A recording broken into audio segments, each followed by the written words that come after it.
Have you ever walked into a room and suddenly it felt like everyone looked at you? Every eye, every face, every whisper felt like it was about you. Maybe you stumbled, forgot what you wanted to say, or wore something embarrassing, and you couldn't stop thinking about it. But what if almost nobody noticed? What if your brain was creating an illusion? Tonight, we're uncovering why your brain makes you believe the whole world is watching. Psychologists have a name for this feeling. It's called the spotlight effect.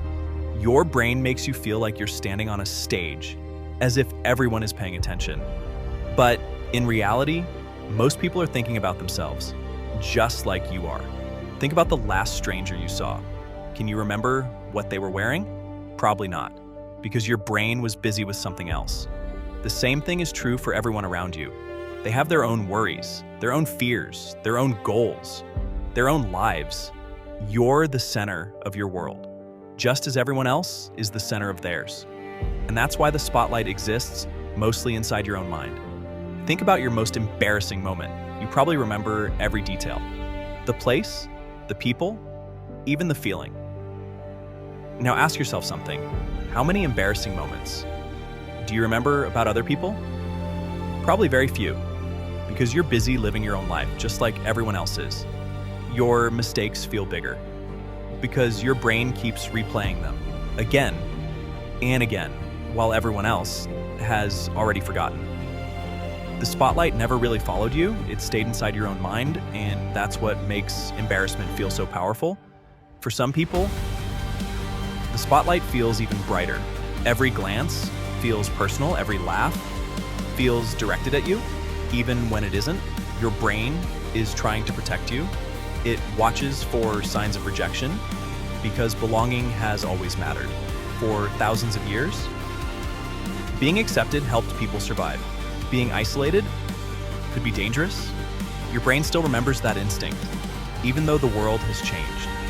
That's why your mind sometimes mistakes attention for danger, when most people were never judging you in the first place. So, what are other people actually thinking about? The answer is surprisingly simple. They're thinking about themselves, their work, their family, their future, their own worries, just like you are. Think about yesterday. How many strangers do you remember? Probably very few, because your attention was on your own life, and everyone else was doing exactly the same thing. The spotlight was never on you. It only felt that way because you were standing at the center of your own story. So, how do you stop feeling watched? You don't need everyone to stop looking. You need your brain to stop imagining the spotlight. Remind yourself, everyone is living their own story. Everyone has their own worries. Everyone makes mistakes. And almost everyone thinks about themselves far more than they think about you. The more you remember that, the smaller the spotlight becomes. Until one day, you stop performing for imaginary audiences and start living for yourself. That's when real confidence begins, not because everyone is watching, but because you finally stop believing they were. Tonight, the next time you feel every eye is on you, take one slow look around. You'll notice something surprising. They're busy living their own lives, just as you're living yours. And maybe the spotlight was never on you. It was only inside your mind.